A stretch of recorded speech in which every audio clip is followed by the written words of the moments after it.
The protagonist of our story was the healer of the team that managed to reach the Demon King to defeat him. However, they were betrayed by an ally and slaughtered by the Demon King. Our hero, however, returned to life 5 years after those events, only to find that the world had completely changed. But that wasn't the only change. He was no longer just a healer. He had gained the power to control demons and turn them into his followers. Will he be able to use this power for revenge and build a demon army to save the world? That's what we'll find out in today's story. Our story begins with Yongqing, the priest of light, who was severely injured, crying out in shock as he declared that the angel serving the Lord of Light had betrayed them and sided with the Demon King. She responds, stating that humans never had a chance of winning this war, so she made the wise decision to join the victorious side. Yongqing, enraged, insists that, had she not betrayed them at the most critical moment, they would not have lost. At that moment, the Demon King intervenes, telling him that he is the only one left, the team's healer, before asking if he truly believes he can do anything alone. He then lifts Yongqing off the ground, dragging him into his grasp, before tightening his grip and ending his life. However, moments later, Yongqing wakes up in a strange place and receives a notification informing him that he has obtained the Demon King system. Confused, he wonders how a weak dead man like himself could still exist. He also questions why there are 10 coffins surrounding him. Another notification appears, informing him that he has become the new Demon King and must work hard to level up so he can free the legendary demons sealed within the coffins. Still struggling to comprehend the situation, he remarks that he had spent years fighting demons in the name of the Lord of Light, only to now become the Demon King himself. Determined, he declares that this turn of events will drive him to seek revenge. If he has gained this power, he will use it to take vengeance on the angel who betrayed them. He adds that the irony is almost poetic. The angel who sided with the demons to secure her survival will ultimately meet her demise at the hands of those very demons. With that, he accepts his role as the new Demon King. A voice then instructs him to step into the center of the circle to begin the ritual. A blinding yellow light envelops him, and once the ritual concludes, he vows to reclaim what was taken from him by the traitorous angel. The scene then shifts to Yongqing's grave, where his friend Su places flowers upon it. Su sarcastically comments that Yongqing was irresponsible for dying and leaving him behind. Suddenly he hears a voice telling him that, at the very least, he should have built a proper grave. Frozen in shock, Su turns around to find Yongqing standing before him. The supposedly deceased man casually remarks that he only took a short leave, only to return and find his friend had built him a grave. Su's lollipop falls from his mouth as he stares in disbelief, asking if Yongqing is truly himself, or just an illusion. Yongqing assures him that he is flesh and blood. Overcome with emotion, Su begins to cry, telling him that everyone believed he was dead, and that he had visited his grave for the past 5 years. Yongqing is stunned upon hearing this, and asks if 5 years have truly passed. He then wonders why, despite so much time passing, he is still only at level 2. Su, unimpressed, tells him that this is hardly the most pressing issue right now. As they walk together, Yongqing notices a statue of the angel along the road and asks when it was erected. Su explains that it was placed there after the angel defeated the Demon King. Yongqing scoffs, calling it nothing but lies. Su admits that if he hadn't been told the truth, he would have believed the angel's fabricated story. However, he suggests they discuss these matters later. Right now, they should celebrate Yongqing's return. With a smile, Su tells him that a new restaurant has opened and invites him to dine there. But Yongqing, in a serious tone, refuses the invitation, stating that he needs to change his clothes first and will then head straight to the dungeon. Su tells him he's free to do as he pleases, but first, he needs to gather some money. This puzzles Yongqing. Su, exasperated, explains that the world has changed drastically during the 5 years he was gone. When they arrive at the dungeon, Yongqing is shocked to learn that entry now requires a fee. Not only that, but entering a level 1 dungeon costs 10,000 won, with an 80% tax on earnings. Outraged, he exclaims that this is nothing short of blatant robbery. The employee, visibly annoyed, responds to Yongqing, questioning how he dares to say such a thing, explaining that this has been the norm for the past 5 years. This only fuels Yongqing's anger, making him want to strike the employee, but Su quickly holds him back, reminding him that they are vastly outnumbered and shouldn't pick a fight. Yongqing and Su then enter the dungeon, though Yongqing remains frustrated, commenting that they used to enter for free, whereas now they are forced to pay a fee while also having 80% of their earnings deducted as tax. He adds that even bandits wouldn't stoop this low. Su explains that ever since the Angel of Light declared victory in the war, the guilds no longer viewed dungeons as threats, and instead turned them into a source of income. He adds that he can barely make a profit from dungeon runs, sometimes even suffering losses, which is why he stopped entering them. Yongqing thanks Su for covering the entry fee, assuring him that he will pay him back later. However, Su dismisses it, saying that Yongqing had always helped him when he was weak, so this is the least he can do in return. He then asks why Yongqing is in such a rush to enter the dungeon and inquires about his plan. Yongqing explains that his level has been reset to level 1 and that he needs Su's help to level up again by assisting him in defeating the dungeon boss. After which, he will be able to turn it into a demonic servant. As they move forward, they sense creatures approaching. A giant level 1 scorpion emerges, but Su confidently draws his equipment and tells Yongqing not to worry. He should just step back and watch how quickly he takes it down. With remarkable speed, Su lunges at the scorpion, flipping it onto its back in an instant before it even has a chance to attack. Yongqing comments that Su's class is a tank, yet he seems to have no trouble dealing with these monsters, as his level is far above theirs. Encouraged, Yongqing asks Su to lure in more monsters and then use his special ability. After a short while, Su manages to eliminate a large number of creatures, allowing Yongqing to level up to level 2. Yongqing praises Su's performance, telling him he did a fantastic job. Yongqing then approaches the corpses of some defeated monsters, telling Su that he is about to show him something incredible. Excited, Su eagerly anticipates the moment when Yongqing will summon monsters, remarking that this will be the first time an adventurer has ever used such a skill. Yongqing activates the ability. The remains of the scorpion begin to piece themselves together bit by bit, and in the end, he successfully summons 2 scorpions. However, their appearances change, taking on humanoid forms. As Yongqing and Su approach the summoned creatures, Su expresses his amazement. But before they can dwell on it, Yongqing commands the scorpions to advance and eliminate any monsters blocking their path to the boss. The scorpions dash forward with incredible speed, slaughtering monsters along the way, allowing Yongqing to gain experience points rapidly with almost no effort. Su remarks that Yongqing could simply let the monsters keep fighting while he sleeps, and still continue leveling up. Yongqing responds that he had the same thought, but he can't implement the strategy due to the dungeon entry fees, which would result in financial losses rather than gains. He then tells Su to stop dwelling on it and to focus on facing the boss for now. Just as he finishes speaking, the severed head of one of the summoned scorpions rolls toward him. Su is shocked by the creature that managed to kill the scorpion in a single blow, as if it were nothing. The remaining scorpion apologizes to Yongqing, explaining that the boss they encountered was far too strong for them. Yongqing reassures it, saying it's not a problem. He hadn't expected much from level 1 monsters anyway. Finally, Yongqing and Su reach the boss, which resembles a giant beetle. Su steps forward and tells him they will use the same strategy as before. He will stay in the back while Yongqing deals with the boss. However, Yongqing steps ahead, declaring that he will take the frontline position this time. Since his strength is still weak, he will serve as the bait, while Su should focus on delivering the decisive blow at the right moment. He then reassures Su, telling him there's no need to worry about him. Yongqing starts moving and tells Su that as soon as he manages to immobilize the boss, that will be Su's cue to attack. He then begins distracting the boss, luring it into chasing him. The boss nearly catches him,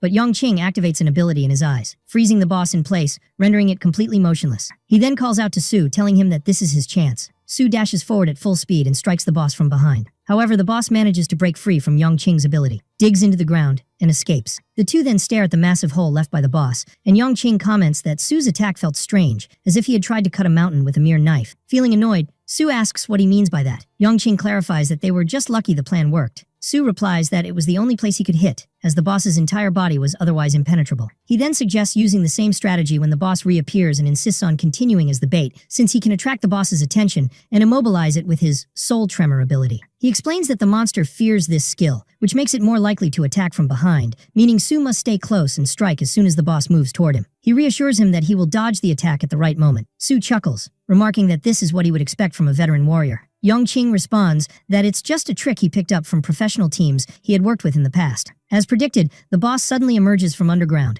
lunging toward Yongqing. Su executes the plan precisely as Yongqing instructed. Yongqing dodges at the last second, allowing Su's strike to land on the boss. But unexpectedly, the boss leaps high into the air, then directly attacks Su. Su manages to block the attack with his shield, but the boss's claw pierces through it. Before the boss can deal a fatal blow, Yongqing swiftly activates his ability, stopping it at the last moment. He warns Su that he can only hold the boss for a very short time, so he needs to attack quickly and finish it off. Su dashes forward at full speed, landing multiple strikes on the boss's body, finally bringing it down. After slaying the boss, they both gain a significant amount of experience points, and the boss drops a shield and a dagger. Su remarks that the boss dropped valuable equipment and was far stronger than any other level 1 monster. He then asks Yongqing if he deliberately chose this dungeon. Yongqing explains that while dungeons come in many forms, their patterns remain similar. When he saw the appearance of this boss, one he had previously encountered in a higher level dungeon, he knew it would offer valuable rewards. He then asks Su which item he wants, the shield or the dagger. Su chooses the shield, as he prefers using a sword and shield. Yongqing says he will take the dagger, prompting Su to ask in surprise how he plans to use it when he was originally a priest. Yongqing replies that he learned some dagger techniques from the assassin who was in their former team, and that deep down, he had always dreamed of being a warrior, but became a healer solely for the team's sake. The scene then shifts to Yongqing and Su exiting the dungeon,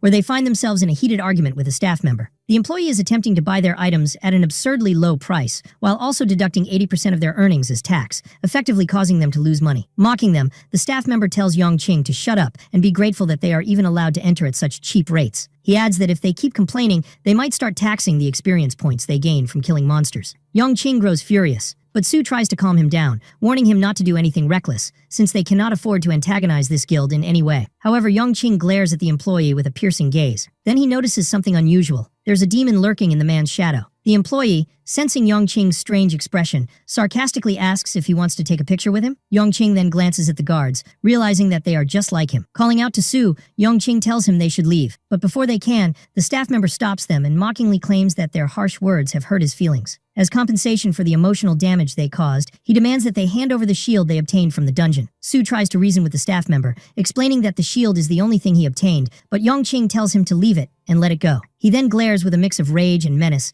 vowing that he will return to reclaim the shield as soon as possible. The scene shifts to the dungeon guard's residence. They have the television volume turned up high, with a news anchor reporting a sharp increase in the number of adventurers going missing inside dungeons. He states that investigations are ongoing to determine the cause and advises adventurers to exercise caution. One of the guards then asks his captain why the dungeon supervisor visits this place every week. The captain replies that he doesn't know, but suggests he ask the supervisor directly if he's that curious. Suddenly, they hear loud noises coming from outside. The captain instructs one of the guards to check the source. The guard steps out, wondering who could be in such an isolated place, assuming it must be the stray cats and dogs that live in the area. But then, he notices a massive rock has fallen onto their car. Just as he processes what he's seeing, he senses someone standing behind him. It's Yongqing. Moments later, the entrance door swings open, and the guard staggers inside, barely able to stand. He had been struck by Yongqing's soul tremor ability, leaving him disoriented and weak. Yongqing suddenly appears behind him and lunges at his next target, delivering a direct kick to the second guard's head. He then swiftly kills the last remaining guard with his dagger. One of the guards desperately reaches for his gun to shoot Yongqing, but Yongqing activates soul tremor once more, causing the remaining guards to collapse. Unable to move, Yongqing then approaches one of the doors, stating that even from behind it, he can sense the foul demonic aura. When he steps inside, he finds a demon that has just finished devouring its prey. He mockingly remarks that the demon feeds on humans like a parasite. The demon smirks and tells him that his turn will come soon, expressing amusement at the audacity of a level 2 adventurer daring to challenge him. He confidently declares that Yongqing has just sentenced himself to death. However, Yongqing grins and reminds the demon that he has already made it clear. If someone takes what belongs to him, he will make sure to take it back. The demon scoffs, calling Yongqing a foolish human. He then conjures fire magic, threatening to roast him alive before feasting on him. He hurls fireballs at Yongqing, but Yongqing swiftly dodges while closing the distance between them. He then attacks the demon with his dagger. The demon is shocked that Yongqing is even capable of launching an assault, remarking that his identification record stated he was merely a healer. Panicked, the demon attempts to take flight and escape before Yongqing can land a strike, but he fails to flee in time and sustains an injury to the head. Yongqing continues his assault, commenting that the demon is rather impressive, being able to use both fire magic and flight simultaneously. He concludes that the demon is indeed worthy of becoming his servant.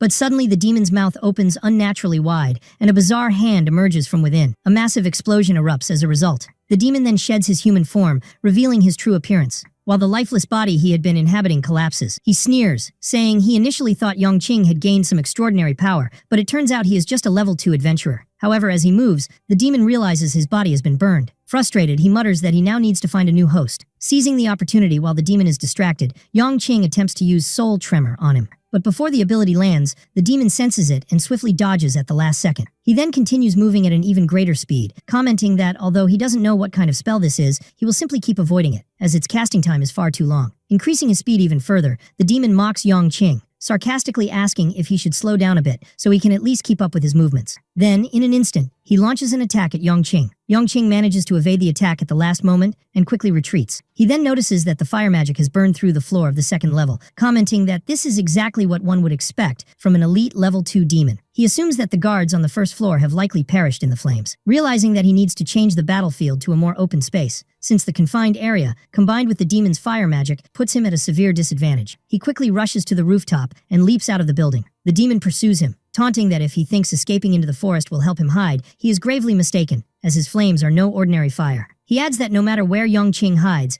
anything his flames touch will be reduced to ashes. The demon then enters the forest, but is unable to find Yongqing. Mockingly, he calls out, telling him to stop hiding like a rat. He then mutters to himself that this human doesn't act like a level 2 adventurer at all. He moves like a seasoned warrior. Suddenly, he senses movement behind him. He quickly dodges Yongqing's sneak attack, but he fails to avoid it entirely, as Yongqing manages to wound his leg. Enraged, the demon retaliates by unleashing a surge of flames, aiming to incinerate Yongqing, but the latter slides under him and flees. The demon doesn't let up, relentlessly chasing after him, vowing that he will make him pay for wounding him. After a brief chase, Yongqing finds himself within range of the demon's fire magic. The demon unleashes a powerful fire spell at him, but at the last moment, Yongqing changes direction, narrowly avoiding the flames. He dashes out of the forest, which has now become engulfed in flames. However, he soon finds himself trapped at a dead end. The demon arrives and sneers, telling him that he has cornered himself. He then begins preparing an even more potent fire spell, challenging Yongqing to show him how he plans to escape this time. The flames he releases are far stronger than anything he has cast before. When the fire finally dies down, the entire mountain has been reduced to nothing. The demon smirks in satisfaction,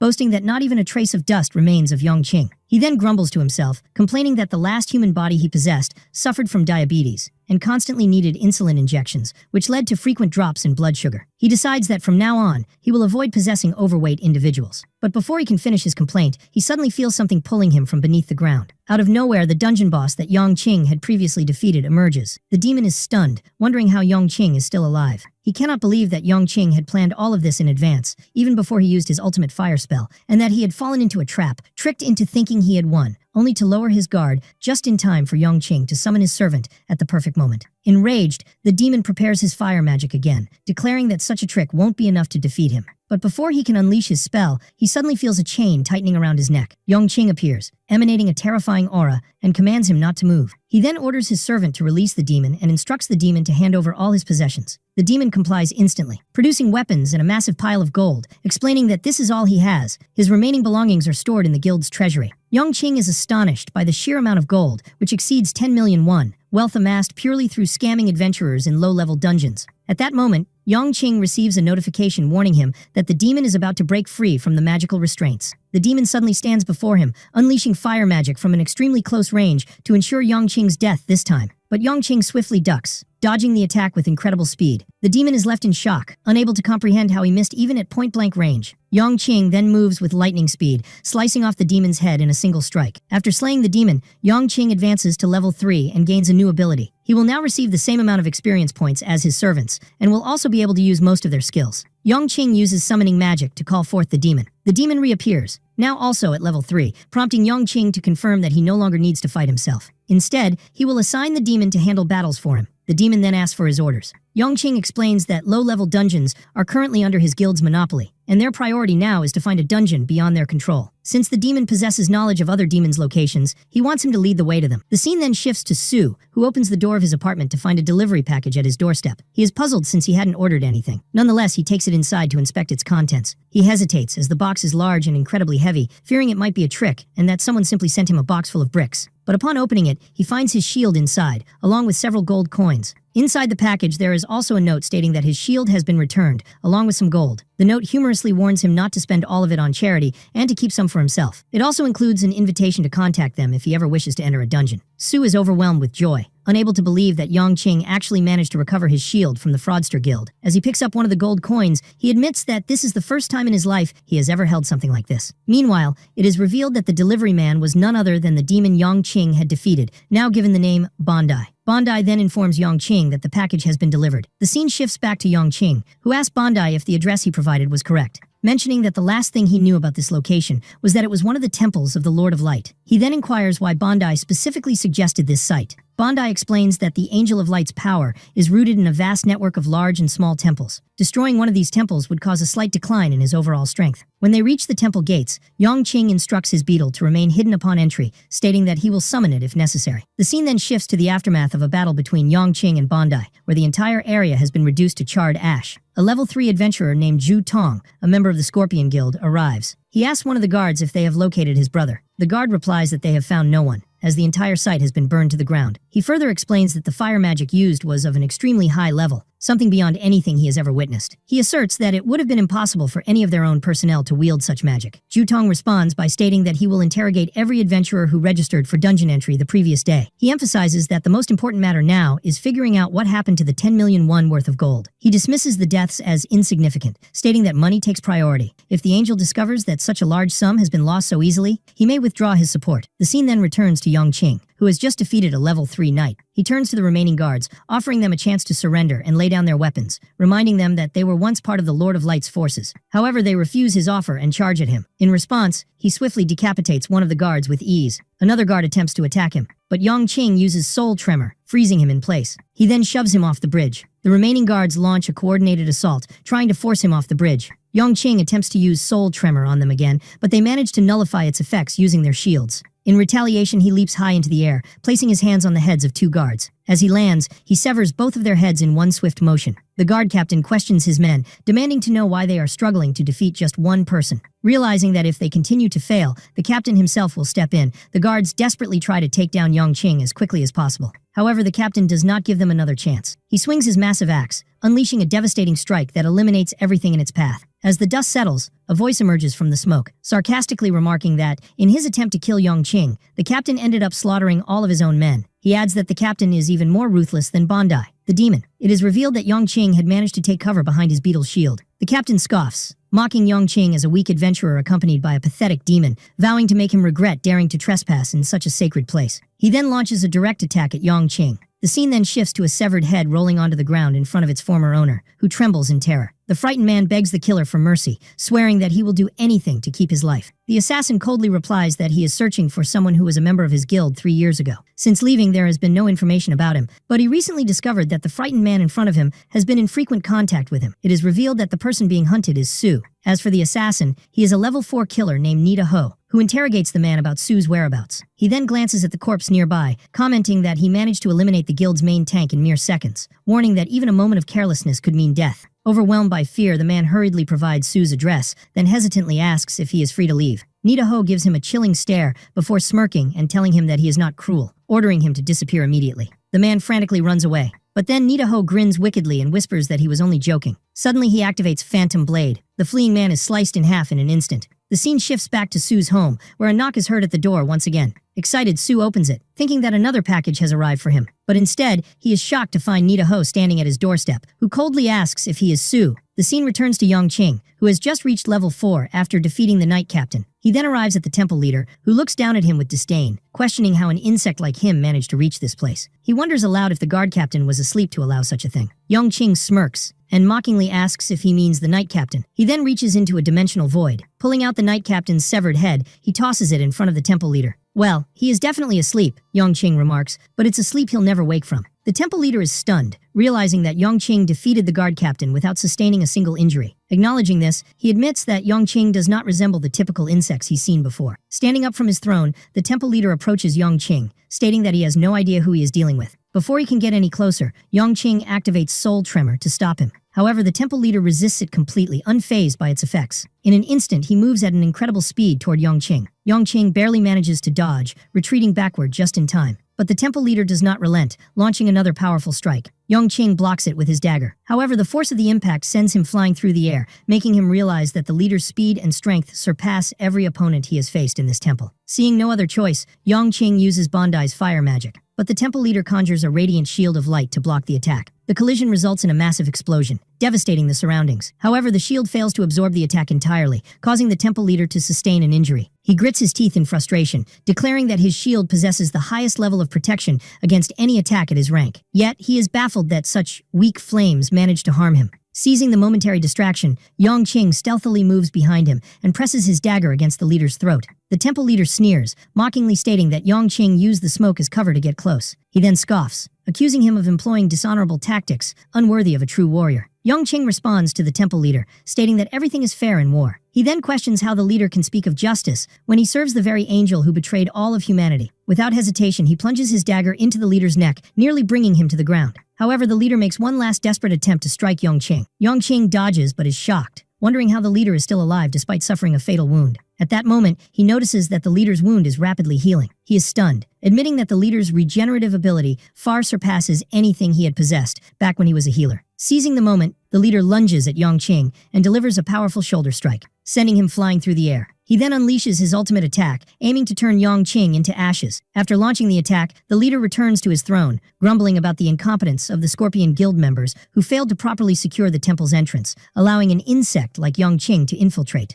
But before he can sit down, he suddenly hears Yongqing's voice again. Yongqing smirks and tells him that he finally remembers who he is. The temple leader is startled and demands to know how Yongqing is still alive. But Yongqing ignores the question and continues, recalling an incident from years ago. He speaks of a time when a rare magical stone was stolen from one of his friends by the Scorpion Guild. His friend was then beaten so severely that he was on the brink of death. In search of justice, that friend came to the temple seeking fairness. However, instead of receiving justice, he was falsely accused of stealing resources and was expelled from his guild. The real culprit? Zhu Tong, a high-ranking member of the Scorpion Guild, who was never punished. And the one who issued that unjust verdict at the time? It was the temple leader himself. The leader scoffs, boasting that he is under the protection of the Angel of Light. He then sneers, questioning what a weak adventurer like Yongqing could possibly do against them. He further explains that the only reason Yongqing survived his last attack was because he had held back slightly. But this time, his next strike will be unavoidable. At that moment, the leader activates Judgment of Light, declaring that since he has deemed Yongqing guilty, his fate is already sealed. Yongqing instinctively retreats a great distance. However, the massive sword summoned by the leader continues to chase after him. He quickly realizes that the attack is locked onto him with precision, making it impossible to dodge. Seeing no other option, he decides to use his final ability.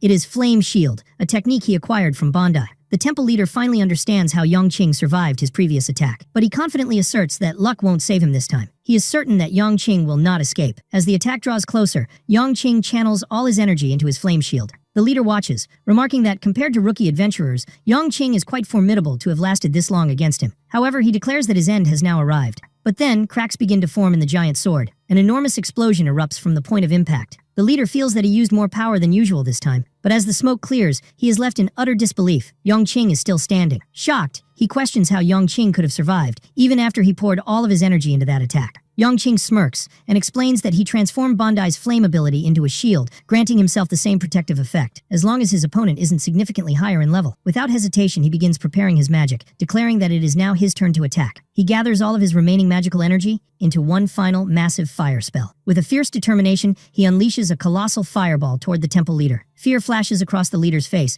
as he witnesses the overwhelming attack. He hastily summons his shield in an attempt to block it. However, he acknowledges the terrifying power of Yongqing's magic. Despite his best efforts, he realizes that he cannot hold out much longer. Finally, the shield shatters under the force of the spell, resulting in a massive explosion that obliterates the entire area. As the smoke clears, it becomes evident that the leader is still alive. Yongqing expresses his astonishment at his ability to withstand the battle for so long, acknowledging that he is the strongest adventurer he has ever faced. He then adds, as his hand begins to regenerate, that such minor injuries will heal quickly. However, he is taken aback when he realizes that his hand is not regenerating. Noticing a demonic aura enveloping his body, he deduces that Yongqing's attack might have a special effect that hinders regeneration. Moments later, he collapses to his knees, admitting that this is only the second time in his life he has ever knelt. Yongqing steps closer and remarks that it is a shame for such a formidable warrior to kneel so easily. The leader replies that he is willing to do anything in exchange for his freedom. But Yongqing tells him that he has yet to finish his friend's story. He then begins narrating how his friend, after being expelled from the guild, was forced to seek another job to survive. However, due to the influence of the Zuo family,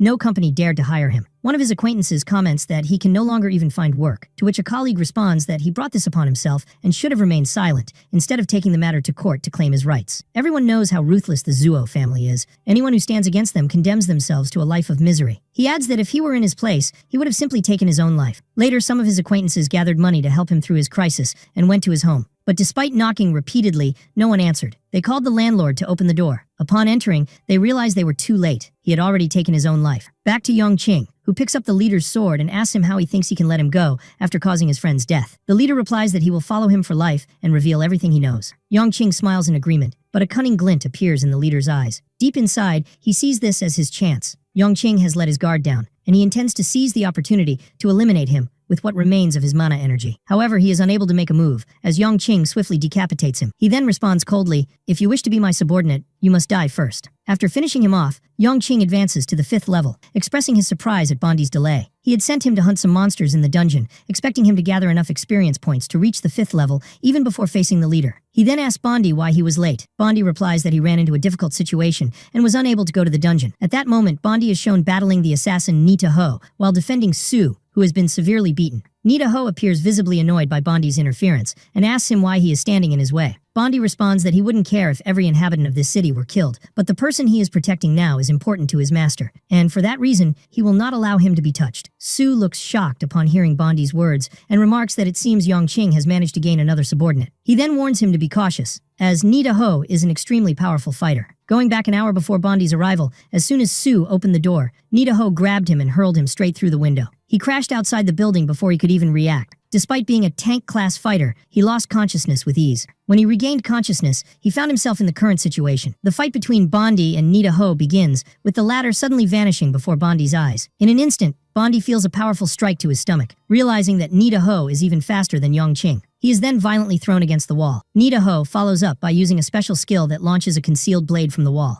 But Bondi notices it at the last moment. He swiftly dodges it just in time. Nita Ho is astonished to see that Bondi managed to evade his hidden blade and wonders if he was able to see it. Bondi, now standing, replies that although he cannot see anything, he can sense an extremely faint magical energy. He adds that he must be more cautious of Nita Ho's concealed magic. He asserts that he will not fall into traps again, as he did when he was caught off guard by Yongqing. Then he sees Nita Ho lunging at him at high speed, nearly reaching him. However, Bondi moves just as quickly, causing Nita Ho to crash into the wall instead. Yet, Nita Ho does not stop and immediately continues his assault, delivering a powerful kick toward Bondi. This time Bondi is unable to dodge the attack. Nita Ho then activates his magic, lifting Bondi's body into the air the moment he strikes him. Bondi realizes that Nita Ho is attacking at an incredible speed, leaving him no time to cast any spells. He recalls Yongqing's orders, which strictly forbade him from transforming into his demonic form outside the dungeon. Nita Ho then uses his hidden blade again. This time it lands directly on Bondi, slicing his body in half. Bondi feels a wave of despair, realizing that he has not only put his life at risk, but also failed to protect Su.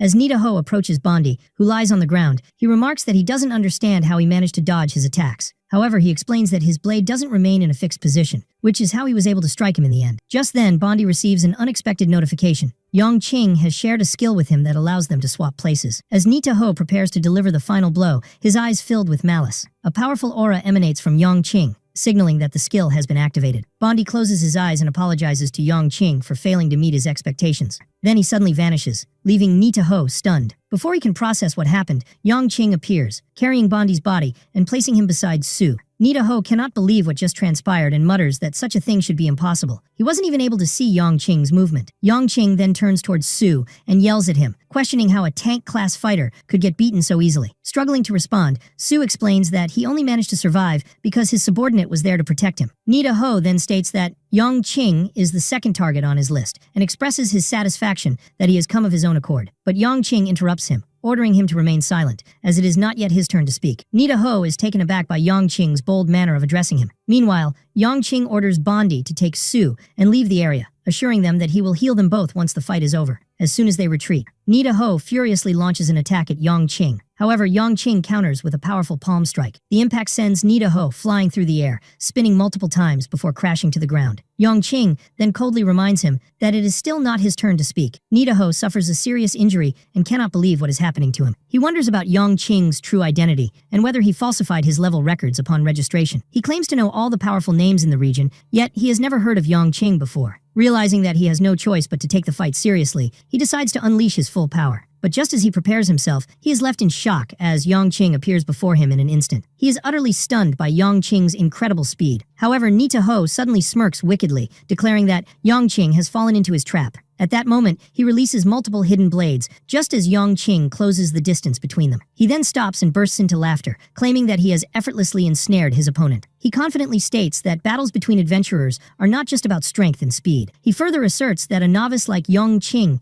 stands no chance against a seasoned adventurer like himself. But in the next moment, Yongqing unleashes his aura, instantly shattering all of Nita Ho's hidden blades. Nita Ho is left in utter disbelief when he sees that Yongqing's armor is glowing yellow, realizing that it belongs to a holy knight. Yongqing looks at him with disdain, expressing deep disappointment that this is all the strength a level 4 assassin possesses. He then sarcastically adds that even his grandmother could deal more damage than him. Turning his back, he walks away, saying that Nita Ho is so weak that he doesn't even deserve to be killed. He instructs him to deliver a message to his guild leader, never to interfere with anything that belongs to him again, as any attempt to do so will result in the complete destruction of their guild. Enraged, Nita Ho activates his magic, furious at the audacity of Yongqing to look at him with such contempt. He then unleashes his ultimate skill, launching an overwhelming barrage of hidden blades. The attack devastates the entire area. However, Yongqing shields himself with his holy armor, remaining completely unaffected. Despite the immense destruction left in the attack's wake, Yongqing emerges unscathed, remarking that Nita Ho's attack has improved, but it is still not strong enough to penetrate his armor.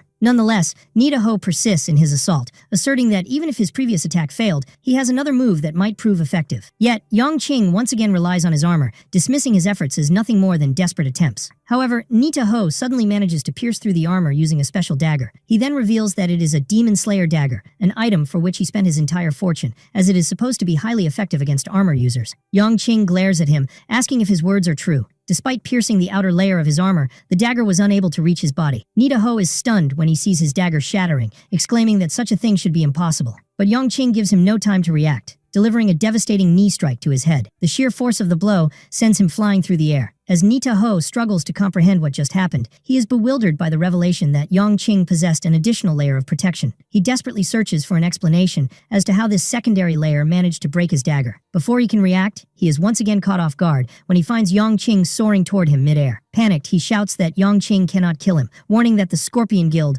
will never leave him alone if he does. But Yang-Qing coldly replies that they already sent him to eliminate him. He then infuses his kick with fire magic, delivering a powerful strike to Nita-Ho. The impact sends him crashing violently into a mountain. Meanwhile, Bondi and Sue watch the battle from a distance, utterly astonished by what they are witnessing. Bondi comments that not only has Yang-Qing mastered his techniques in a short period, but he has also modified them to suit himself, making them far more effective than before. Sue responds, admitting that he was unaware of this, and had assumed the vast difference in power between Yang-Qing and Nita-Ho was the only reason for his overwhelming victory. Bondi, however, excitedly states that he has no idea what exactly Yang-Qing did, but he feels thrilled to be a subordinate of someone with such capabilities. He then adds that the time for the demon's return is approaching. Yang-Qing then approaches Nita-Ho, who has died, earning experience points from his defeat. He remarks that he once believed experience points could only be gained by defeating monsters, but he has now discovered that adventurers also yield experience points, far more than monsters do. He adds that, in the past, he focused solely on training to improve his physical condition and had never engaged in battle with another person. He had never killed anyone before, as the Adventurers Guild Alliance prohibited such actions on the surface. However, upon considering it further, he realizes that gaining experience from adventurers is far easier than training in a dungeon.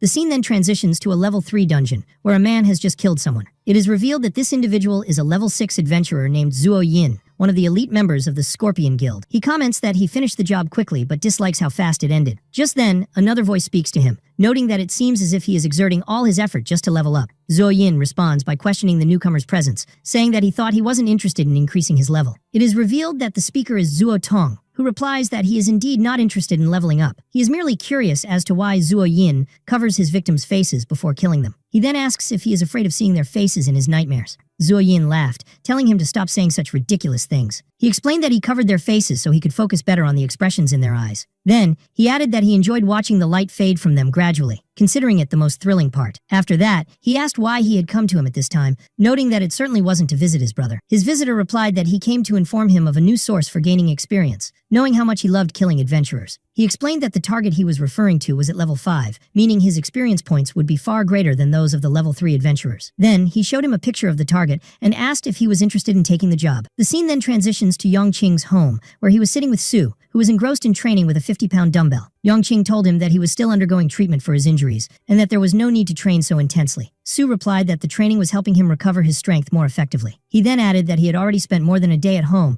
when he should have been out clearing dungeons as he used to. Yang-Qing responded, "And who said I'm not leveling up right now? My subordinates are currently hunting monsters in the dungeon that Bondi discovered, and I'm constantly gaining experience." The scene then shifts to Bondi, who is sitting on a rock, ordering the rest of the subordinates to keep working, warning them not to slack off. At that moment, Nita-Ho questioned why Bondi was sitting while the others were working. He asked why his role was limited to giving orders when they were all serving the same master. The Knight Commander Argus joined the conversation, pointing out that they had been working all this time while Bondi remained at ease in his true form. Then, he raised his sword toward Bondi, telling everyone to watch as he cut him in half. However, Bondi caught his sword, stating that he had remained by Yang-Qing's side longer than anyone, except for the beetle, which wasn't intelligent at all. That was why he was the one in charge of issuing commands. He then suggested that instead of arguing, they should compete for the position of leader. He declared that the winner would be the one who gathered the most experience points for Yang-Qing. Bondi stepped forward toward a herd of level 5 monsters. Then he unleashed his fire magic, reducing all the monsters to ashes within seconds. As he walked away, he remarked that the demonic form he obtained from Yang-Qing had greatly enhanced his strength. But suddenly, a monster that had survived his flames lunged at him. With a simple motion, Bondi sliced the monster into tiny pieces.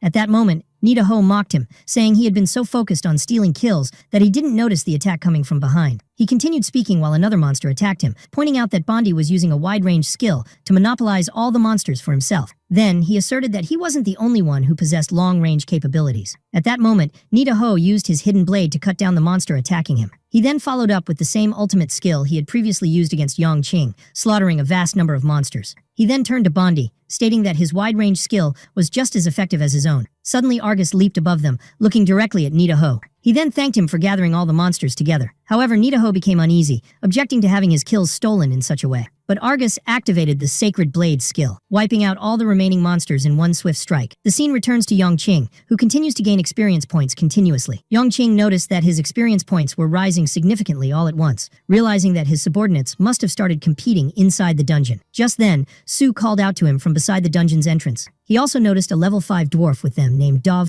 Yongqing pulled Su aside and asked in a low voice why he had brought a dwarf along, explaining that dwarves were notorious for their greed and might even endanger the entire team just for the sake of an extra gemstone from the dungeon. At that moment, Dov intervened, saying that people misunderstood them. He admitted that greed was indeed one of their traits, but loyalty was also part of their nature. He assured them that betraying his team for some extra money was out of the question. Su then asked Yongqing to calm down, explaining that Dov was someone he had known since his time in the guild and that he was trustworthy. Yongqing then inquired about the other 2 members who were supposed to be with them, pointing out that they wouldn't be able to enter the dungeon unless the team was complete with 5 members. Su responded by asking him to look up. When he did, he saw a towering girl named Ellen, who was the team's archer. Dov was taken aback by her height and told her that she was incredibly tall, causing her to feel embarrassed and hide behind a rock again. Su laughed, saying that he had forgotten to mention that despite Ellen's large size, she was extremely shy. Yongqing then asked about the final member of the team. At that moment, they heard a voice apologizing for being late, explaining that the road had been crowded, which caused the delay. The newcomer was Zuo Yin, who was concealing his true level, pretending to be at level 4 instead of level 6. Internally,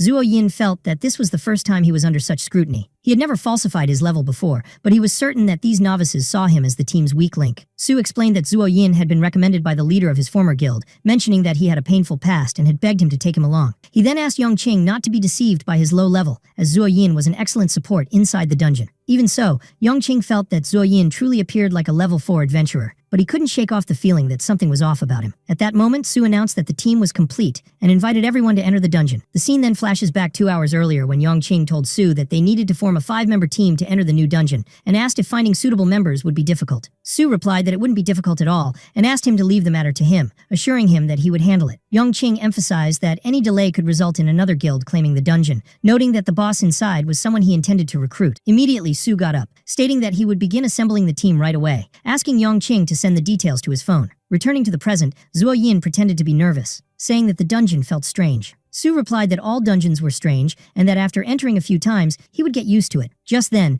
Ellen extended her hand and offered him a lollipop, saying it was a magic lollipop and that she ate them whenever she felt anxious. Zuo Yin took the lollipop, which was almost the size of his entire body, and asked her how she could consider such a massive thing just a lollipop, remarking that if it were thrown at someone, it could probably kill them. At that moment, Yongqing suddenly stopped and asked where Dov was. The scene shifts to Dov, who was mesmerized by the beauty of some gemstones, exclaiming that he would become rich if he could collect them all. He began breaking the stones with all his strength. Then he noticed even more in another area, unable to contain his excitement, as hearts practically appeared around him from sheer joy. As he ventured further, he discovered that gemstones were scattered everywhere, commenting that if they delved deeper, they might find even rarer gems inside the cave. And indeed, he found some golden stones, which were incredibly rare. Dov couldn't contain himself and leaped straight toward the gemstones, declaring that they were now entirely his. However, the moment he touched the ground, it suddenly shifted beneath him. Dov was shocked, having no idea what had just happened below. The scene shifts back to Su, who realized that they had been walking down this path for quite some time. He asked Yongqing if he was sure that Dov had taken this route. Yongqing replied that this was the most likely path he would have followed. Suddenly they heard a loud noise and immediately began searching for its source. They soon discovered that the sound came from Dov, who was sprinting toward them at full speed, screaming for them to run immediately. Several rock golems were chasing him. Su, however, scoffed and drew his sword, saying, "How can you be afraid of just a few rock golems?"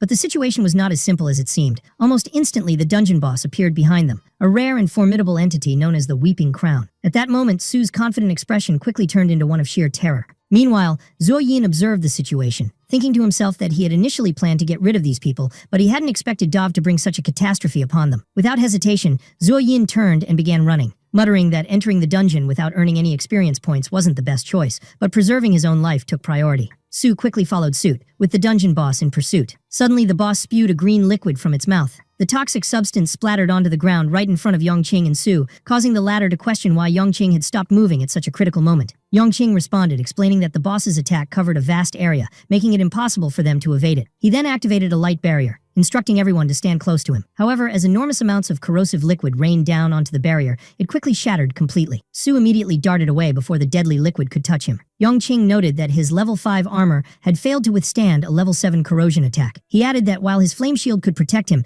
it wouldn't be able to safeguard the others. Realizing he had no other choice, he decided to use his summoning skill. He summoned a giant beetle, causing Dov to recoil in fear at the sight of it. Dov could not believe that an ordinary adventurer could summon a demon, exclaiming that such an ability was akin to divine magic, something no adventurer should be capable of. He was especially shocked that a mere level 5 adventurer had achieved what even veteran adventurers could not. Yongqing then commanded the beetle to dig a tunnel underground and lead everyone out of the area. The beetle immediately began executing his orders. Yongqing then urged his companions to enter the tunnel quickly, but Su hesitated, asking what he intended to do. Yongqing reassured him, saying that he would be fine. Ellen then told Su that they should move first, but she asked whether Yongqing would be able to follow them later. Su replied that he wouldn't be able to, explaining that if he removed the barrier, the liquid would flood into the tunnel. At that moment, Dov angrily interrupted, exclaiming that this meant they were fleeing and leaving their team leader behind, calling such an act disgraceful. Su, however, reassured him, stating that there was no need to worry. Yongqing had already told him that his level was about to increase. Dov was stunned, questioning how something like that could happen so quickly. The scene then shifts to Zuo Yin, who had already fled a considerable distance and was now observing Yongqing and his team from afar. He told himself that he had made the right decision by running away as quickly as possible. Otherwise, he would have been trapped in that cramped tunnel with those fools. We then return to Yongqing, who managed to withstand the attack of the Weeping Crown.